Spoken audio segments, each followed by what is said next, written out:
Bitcoiners have a different take on the mainstream inflation narrative. Michael Saylor teases at securing more Bitcoin, and Washington's stablecoin bill is moving forward. If you're holding Ohm tokens and you woke up a few days ago, you might have said, "Oh my Godzilla," as the token instantly dropped 90%. And we can all see bots are killing social media. Can decentralization save it? With the progress happening in AI, we're just one step closer to being made redundant. But for now, you've still got the real thing right here as we discuss this week's things and stuff on our Bad News, episode number 773 of the Bad Crypto Podcast. 5, 4, 3, 2, 1, 0, ignition. Who's bad?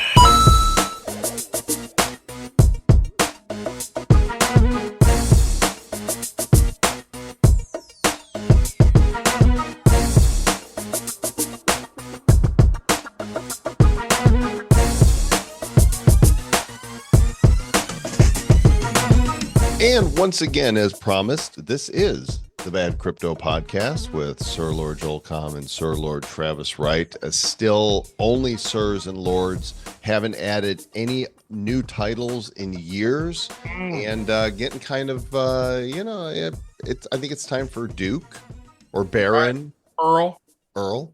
something like that. Yeah, Count Comm. You could be. King. Count. I like Count Comm. What up? You can't count, Comm.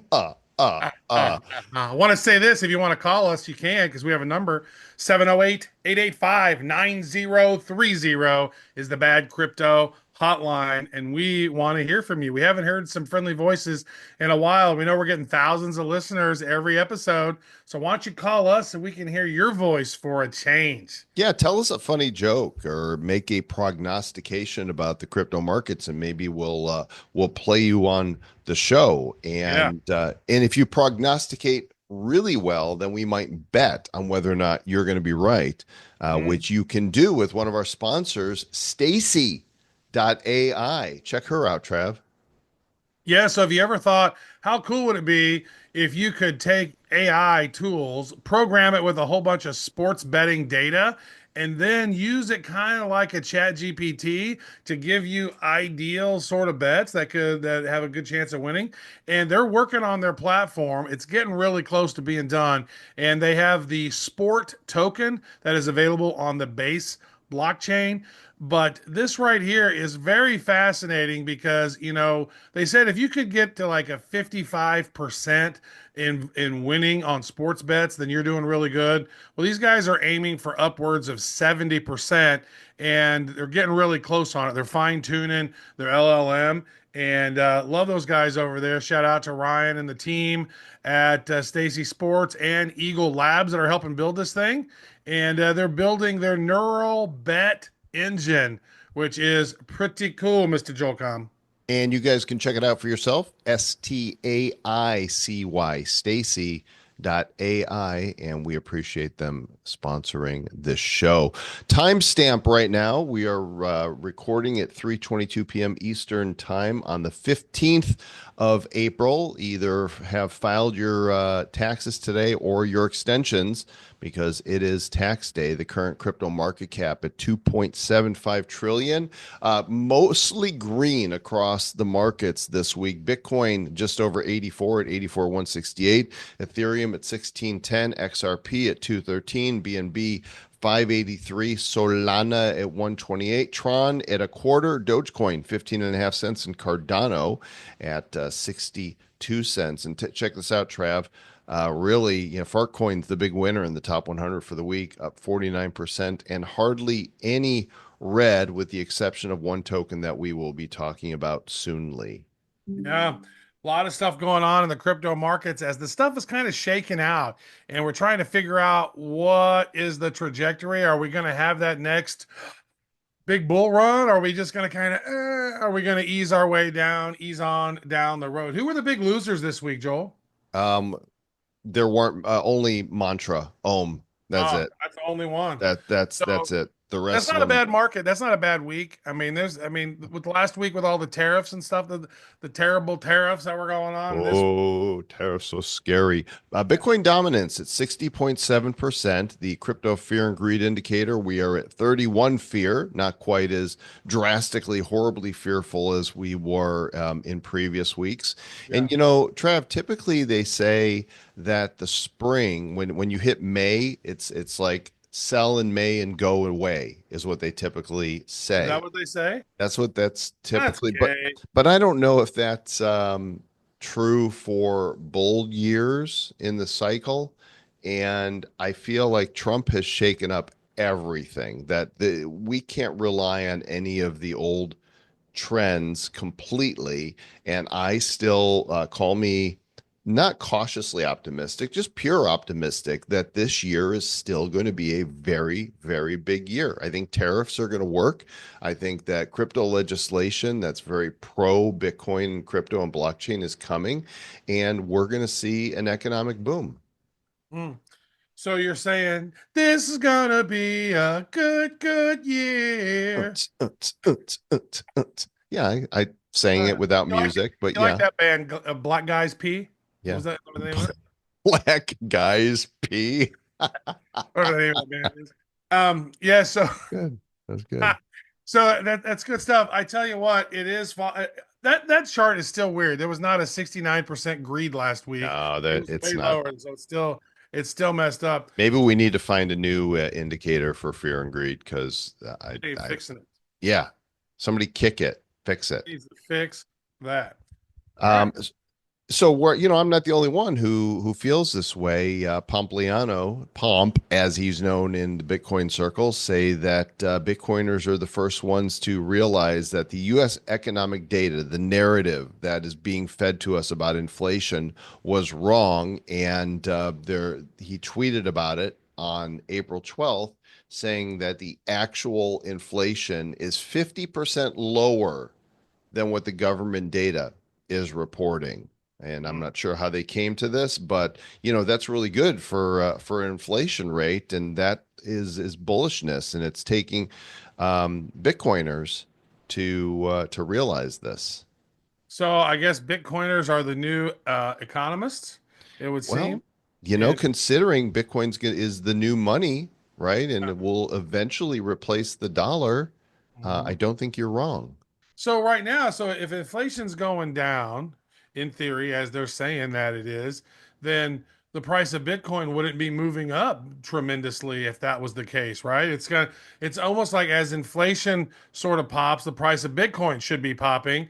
And as inflation is decreasing, then the price of Bitcoin should be decreasing. If it was based on that merit alone, which it's not, but this does highlight Bitcoin's role not only as an investment, but as a lens in which to view economic realities, Sir Lord Mr. Joel Comm. Well, yes, and I think there's two things that we're not spotlighting as we talk about what lower inflation means. It means that the Fed is probably going to lower interest rates soon. Okay, and so that's a boom for the economy, and quantitative easing is probably going to happen. They're going to turn the money printers back on, and we're going to see money printer go burr, and combine that with more manufacturing in the United States, more Americans working in the United States, less money from buying from overseas, less purchases from overseas, and more for the External Revenue Service.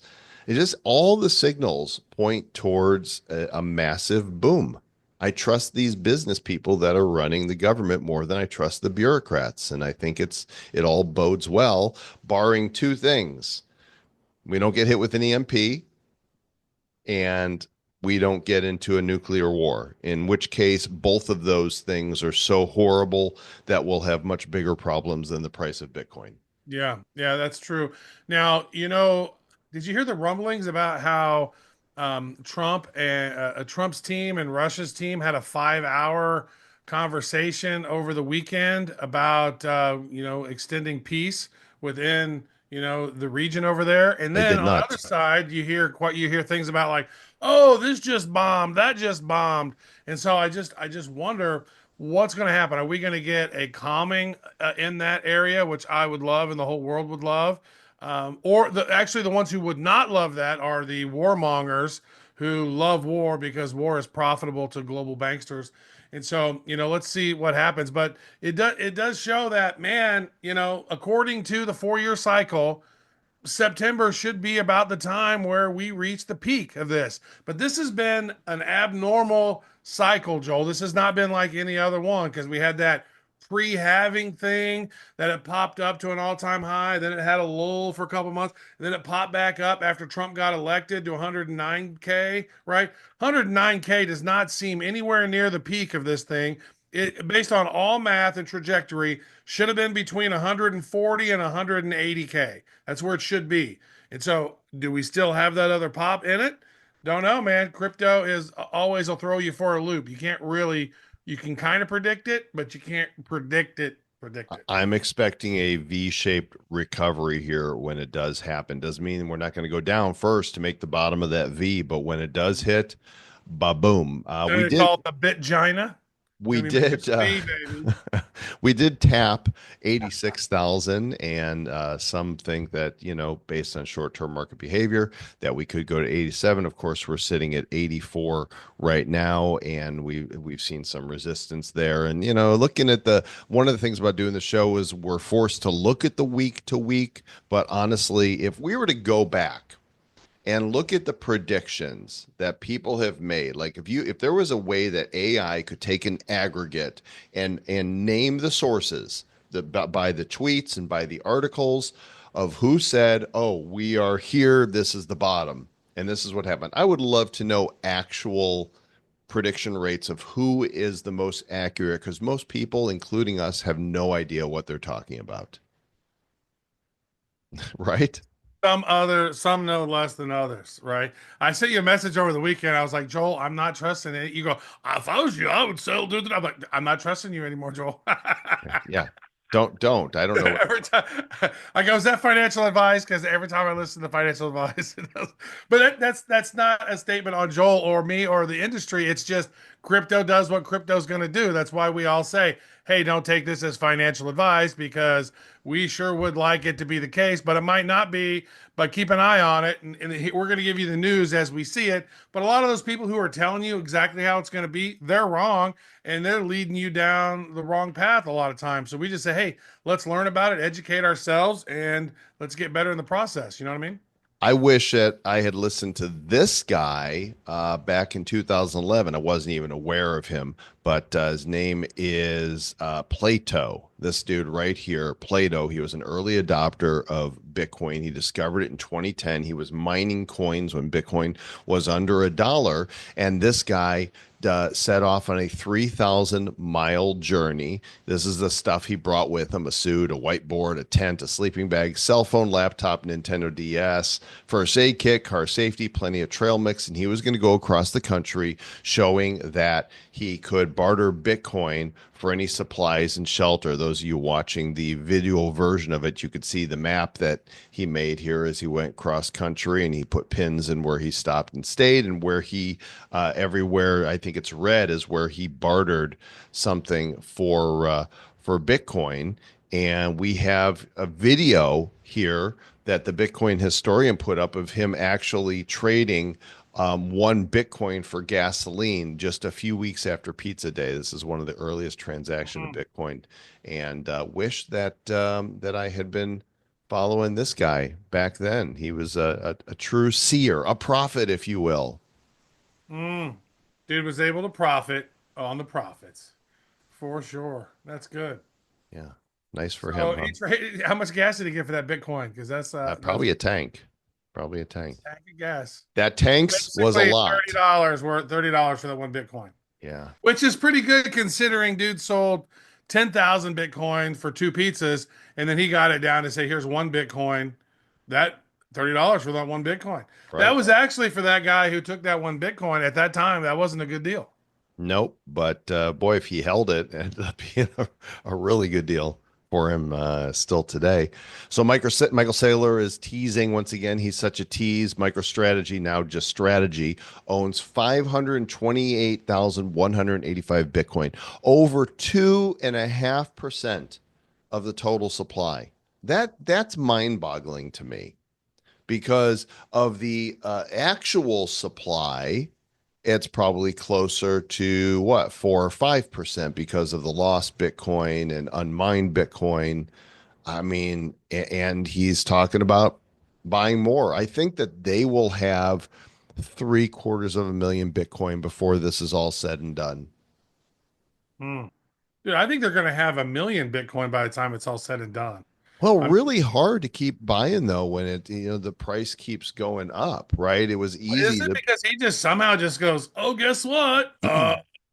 Just got a bunch more, just bought $7 more billion. I mean, like, dude, I don't even know how this dude's pulling this shit off, dude. But they he's they they make stock and they issue stock and they sell the stock and they take it and they buy Bitcoin. That's it. They are a Bitcoin finance company, which is exactly what GameStop is doing.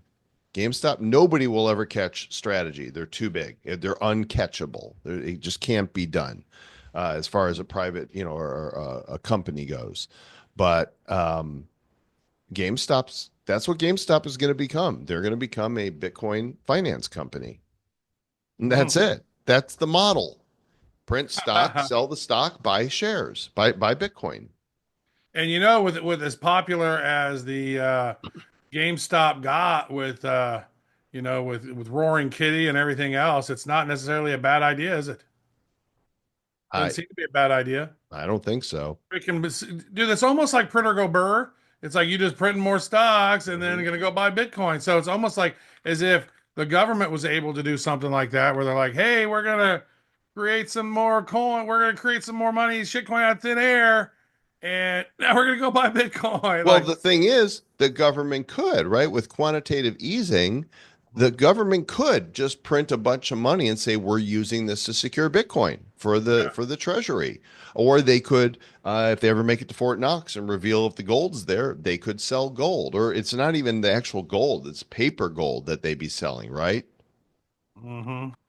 And Yeah, buy because Bitcoin. that gold even in there, we don't know. We I don't mean, the whole know. thing is like this goes to show that most of the world's economy is really kind of propped up. They're based off of fiat money that's not worth anything. Gold is what it is because it doesn't actually rust or degrade in any way. That's the reason why gold is such a valuable thing. It's scarce, but how scarce is it if you just go like, oh, we just found a new mine with 1 billion ounces of gold in it? Like, what happens then? You know what I mean? So it is always interesting. I almost would think that these rare earth elements and rare earth minerals are the ones that are the biggest rare ones that the earth needs now, right? And so, but in America, you can't even mine for that because of all the regulations. So it's like that kind of creates a little bit of an issue when we're talking about the industry of things and manufacturing, Joel. But that's a little bit of a different conversation from Michael Saylor buying a shitload more Bitcoin. Like it's Yep, crazy. and people are expecting it to happen soon. Mm, Now, I've never owned any Mantra, which is the Ohm token, but holy cow! Back in November, Trav, look before a pump here, was sitting at around $1.50, and then yeah. it pumped and hung out for about a month or two, and then pumped all the way up to 8.50, actually $9. And look at this, from 6.25 down to like 40 cents overnight. What the heck happened? Mm. It almost seems like it's almost like a Terra Luna kind of a thing. You know what I mean? But it wasn't. They didn't get hacked. They're saying there's a whole lot of conversations going on about it, but it went from $6 and thirty cents to below 50 cents in like less than a day, right? That's huge, and so there's been a lot of internet sleuths trying to figure out what happened, and they're saying it seems like it has been a promising project. They got $1 billion deal with Dubai's virtual assets. They're doing all kinds of other stuff. They've been listed on all these really big exchanges, and it looks like an orchestrated rug from the inside of some sort. It doesn't. We don't know exactly, what's happened, but it definitely. I tell you this, more is going to pop out from this. We don't know all the details yet. We just know that it collapsed over 90% in less than a day, and it looked like some big wallets that were, you know, um, in the deal somehow got out quickly. I don't know. So it's weird. Well, the CEO is saying that it was Binance that did it, and they had tokens on their exchange they were using as a staking program, and the team says it was not insider. But then you've got this on-chain sleuth here saying that that the mantra Chain DAO is sending tokens to the Binance cold wallet. So who knows what's actually happening? The moral of the story here is doesn't matter what your token is, if it's, and even if it is Bitcoin, but for most coins, this could happen to anybody, right? You might be a true believer in whatever that coin is, and then all of a sudden, boom, your net worth can be completely wiped out on paper if you are to Mhm. sell. We don't know if they're going to recover or not. I mean, it's back up like 20 cents or so, maybe 30 cents. So, it's actually very tempting when you see something go down 90% to go, I'm gonna buy some Well, that because happened with Luna too. It jumped all the way down, and people were trying to resuscitate it, and then it was just done. So this is probably a dead cat bounce, would be my bet. It depends on what leadership's trying to do. Now, the CEO just kind of came out and was like, he was almost like, "This is fine. This is fine." It's like, "Oh no, bro, you should just collapse." And it looked like it's insider deal. So we'll see what happens on that. Not good. But here's what I'll say, Joel, is a big project worth $6 billion completely collapsed, and the rest of the market did not tank with it. That's the takeaway for me, is that the industry in itself is strong. When Luna collapsed that time and FTX collapsed, the whole fucking market tanked. took It didn't everybody do it. with them. Not doing that right now.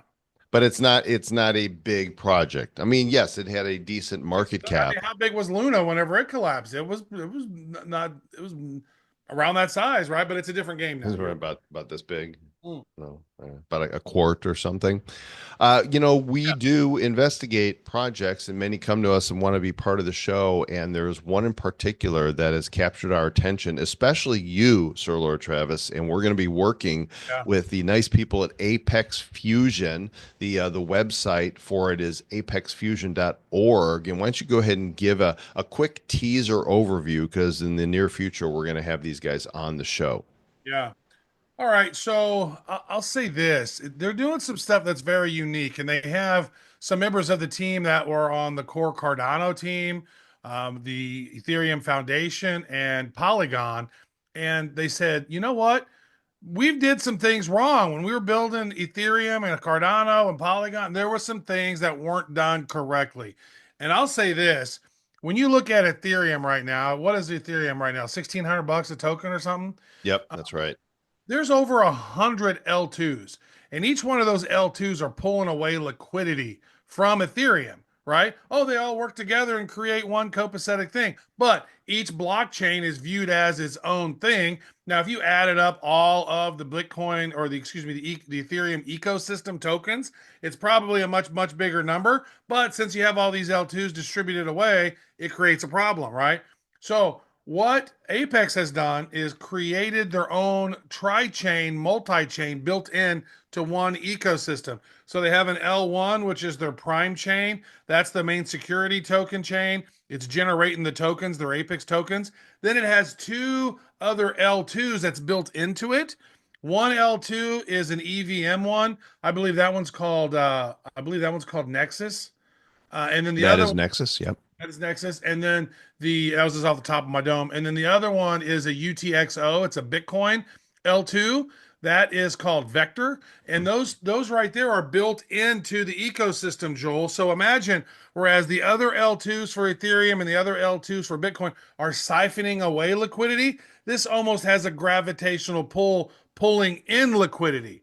And so over time, based on what I understand about this, the value of Apex should increase over time because it's going to be pulling in lots of liquidity. Now, there's not a lot of exchanges yet for it, but especially not in the United States, but they're fixing that, and they're slowly growing and building this thing out with a really smart team of big brains, Joel. It's a new project. It looks to be very promising, and we're giving you guys the heads up now, not making recommendations other than go to apexfusion.org and do your due diligence, do your research, read about this, and see what you think because we're definitely going down the rabbit hole on this, and we Yeah. appreciate them being partners And for this here we got our own show. staking pools. Do we learn how to be staking our own Apex, building a pool? We have some other ones that we'll be able to loop you guys around with as well. But just right now, level up, get the white paper, maybe put the white paper in Grok or put the white paper in ChatGPT, start asking it questions and leveling up your knowledge about Apex Fusion. That's what you should be doing right now because when the time's right, you'll want to know more. By the way, remember Bad Coin? I remember bad coin, of course. Yeah. So there is still a bad coin community, and there are several people in there that have been trying to figure out because basically the pools got turned off, and the original developers who created bad coin weren't doing anything to help. And there is chatter now that they might have figured out how to revive it. So bad coin was something that was created by a community member, what, 7 years ago?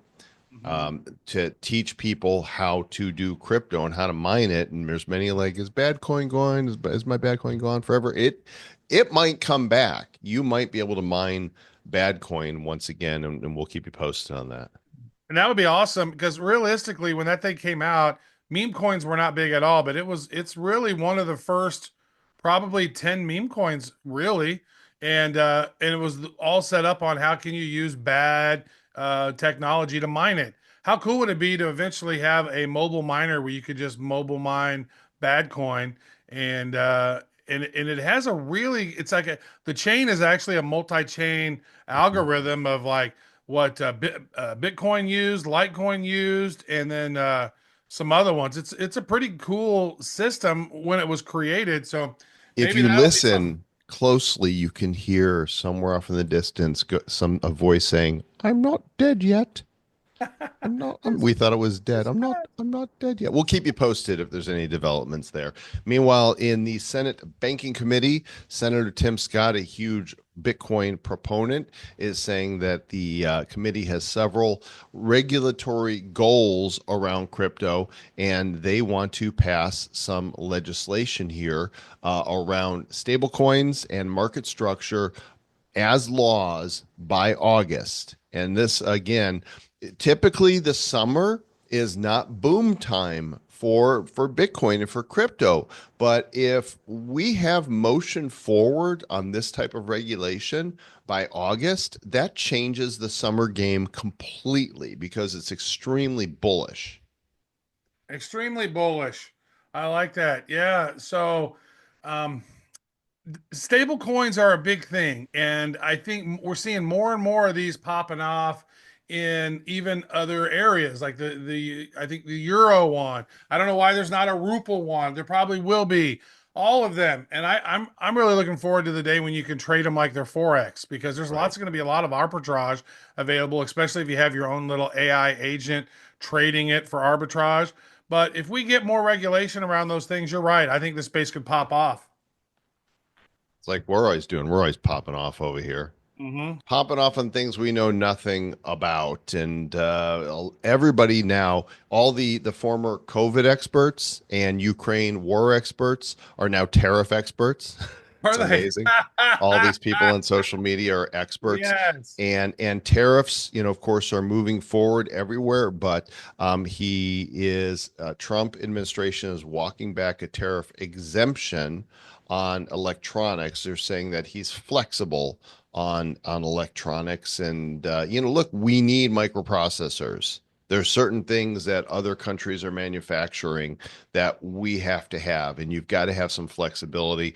I personally love that he's being hardline with the tariffs. I think that's going to work in our favor because I think that by next week, we're going to see even more countries that have said, okay, we're going 0 to 0 tariffs, and it's going to be good for us.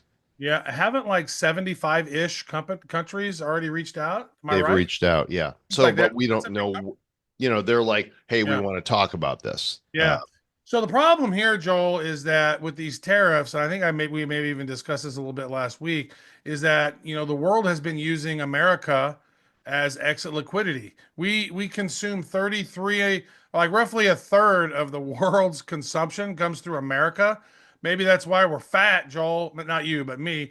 Us, America is fat because we consume so much. But I think that the fact is that when a lot of these countries are like charging us 20, 30, 50% tariffs, we're charging them nothing. And then we come back and say, okay, we're going to charge you what you're charging us. And they go, oh, hey, sorry about that. Didn't mean, and we'll fix it. And so this is straight up art of the deal stuff, right? This is, if you've read the book by Trump, Art of the Deal, this is what he does. Let's come to an agreement. This is textbook art of the deal. Absolutely. And as the creator of the iFart app, I am the author of The Fart of the Deal. Oh, really? Yeah. How's that sound? That's how's it smell is the real Yeah, question. that's a real question. So apparently there are those out there saying that CZ has thrown Justin Sun under the bus and whatever his plea deal was. And CZ is saying, no, that did not happen. He says, multiple people have told me again that the Wall Street Journal is writing another baseless hit piece about me.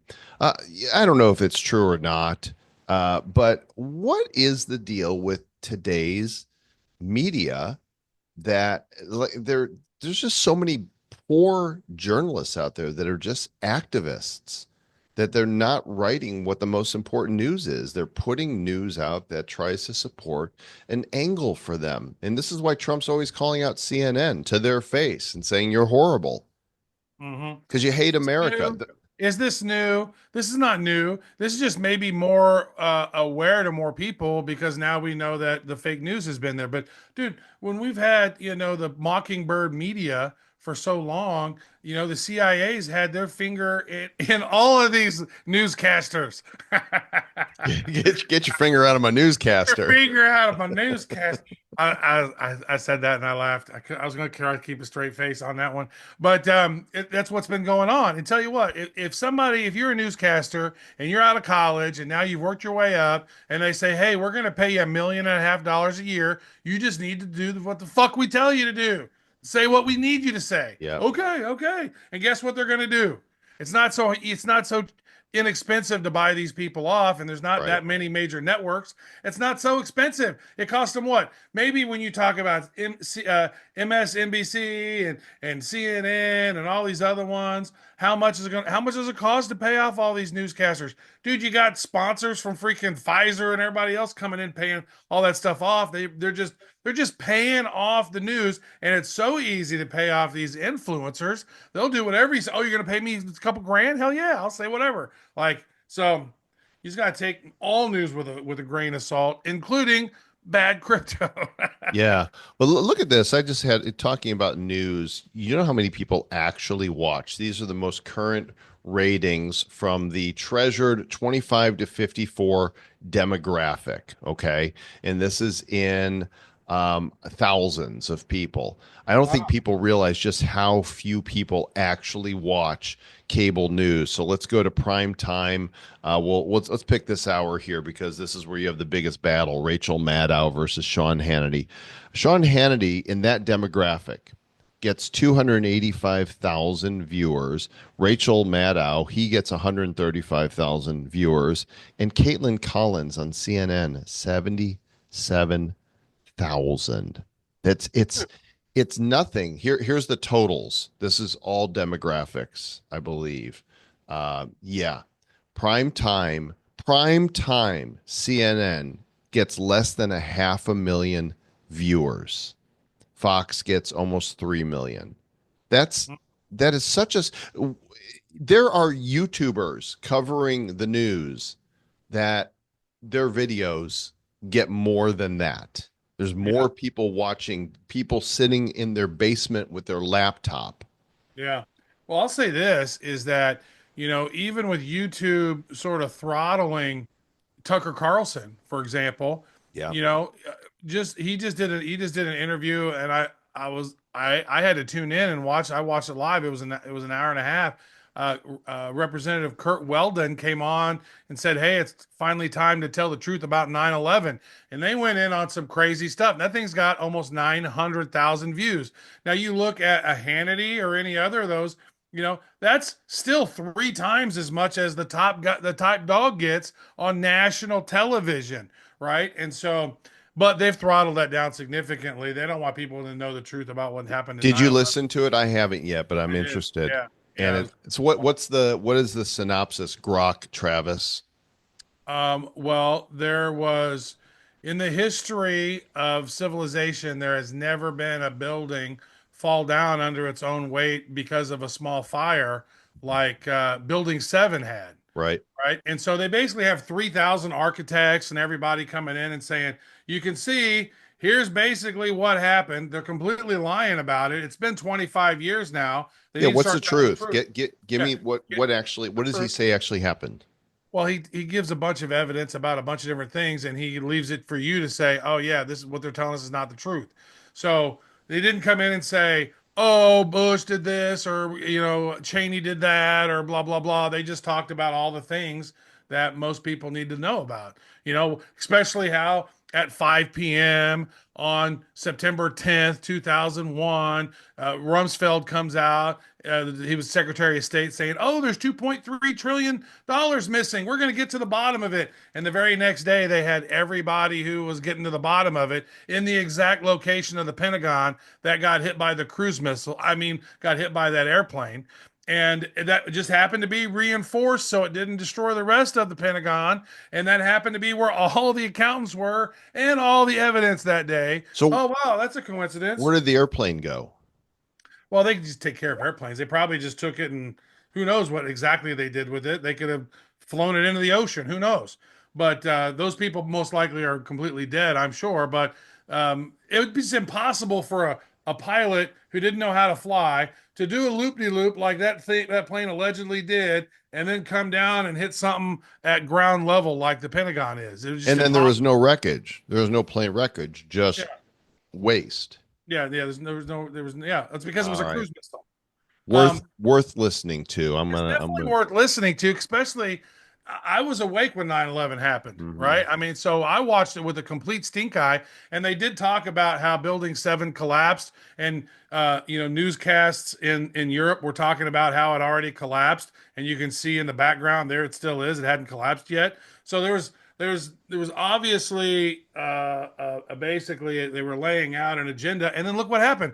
They went into Europe, they went into the Middle East, they bombed all these countries. They scattered Islamic people all over the world so they would get away from the craziness there. And now look what's happened in all the other places. If you go back and say, here we are now, let's look and see what's happened as a result of that. And you can see that's most likely what they wanted to occur. Are you awake, people? People. I'm gonna do the John McAfee challenge. People. Yeah, People, are you awake now? Do you yeah, understand that it's a massive yeah. psyop? That's Dude, when what it it is. happened, I was awake of it being a psyop. I was watching it from the perspective of, oh shit, this is a psyop.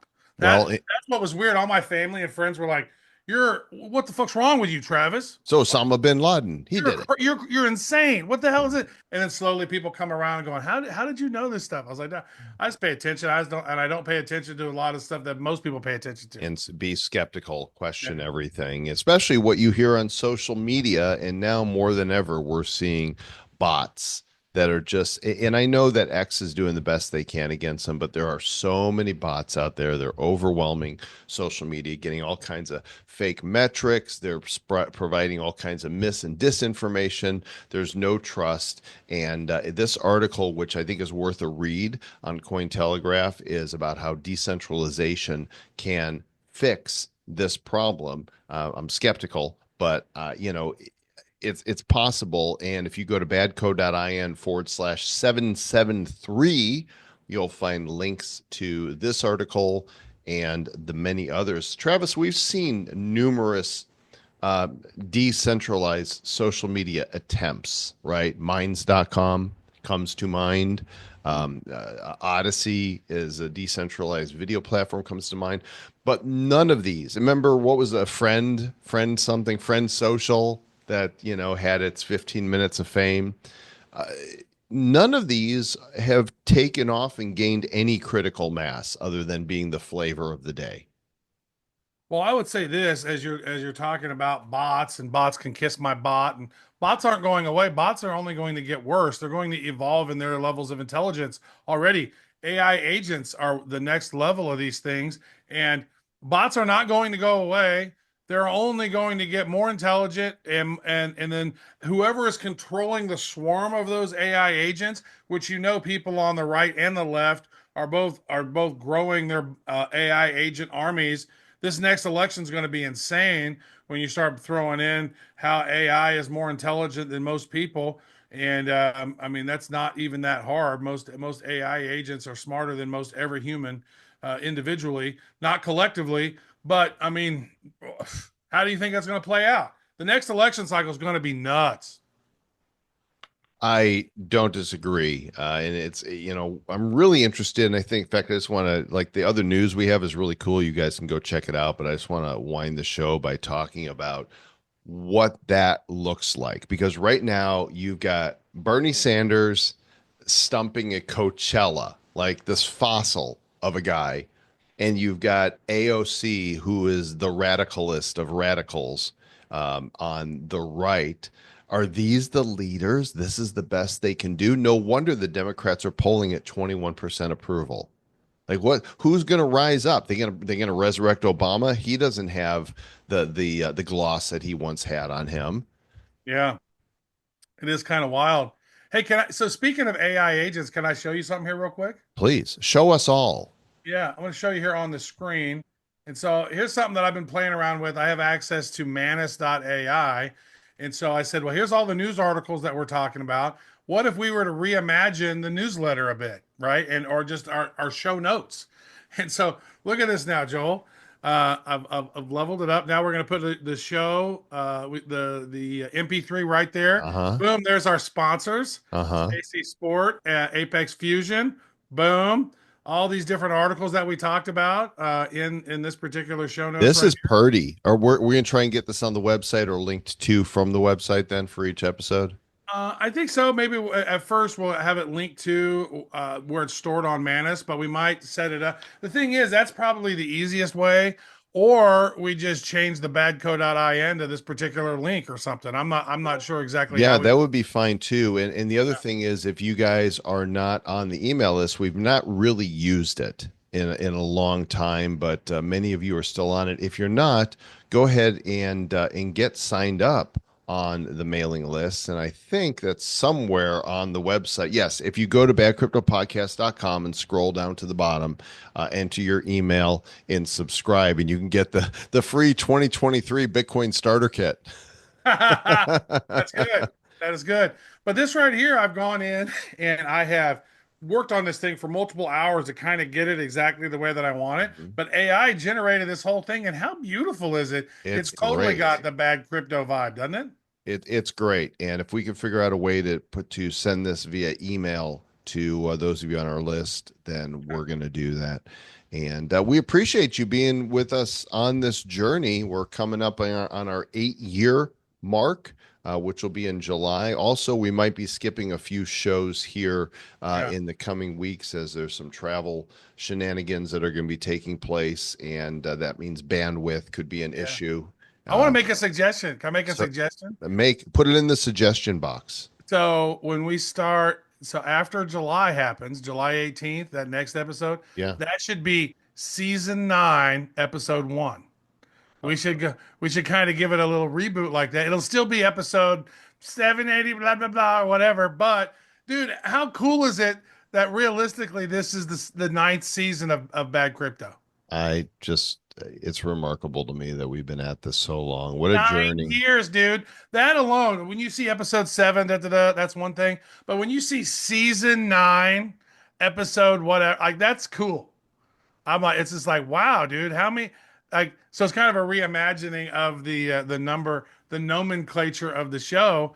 But dude, 9 seasons? There's only one other group out there who has a podcast in the crypto space longer than that, and that's Laura Shin's Unchained. That's the Yeah. only one. And keep going at it, Laura, because we like number 2. Yeah, because we're number 2. Thanks Coming from the again, guy everybody. who made the fart app, being number two is pretty Number good. two. No, we're going to stick with number two. Nobody can ever take that away from us unless we stop doing the show. But we're not planning on that because we love the space. We are fans of our fans. We do ask that you make sure you're subscribed, share, rate the show, review it with 5 stars if you haven't yet. And we will catch you next time that we do a thing and say words and stuff. Until then, stay bad.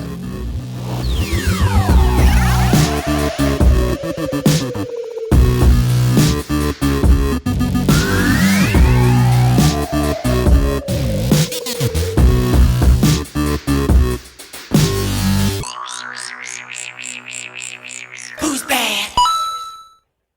The Bad Crypto Podcast is a production of Bad Crypto LLC. The content of the show, the videos, and the website is provided for educational, informational, and entertainment purposes only. It's not intended to be and does not constitute financial, investment, or trading advice of any kind. You shouldn't make any decisions as to finances, investing, trading, or anything else based on this information without undertaking independent due diligence and consultation with a professional financial advisor.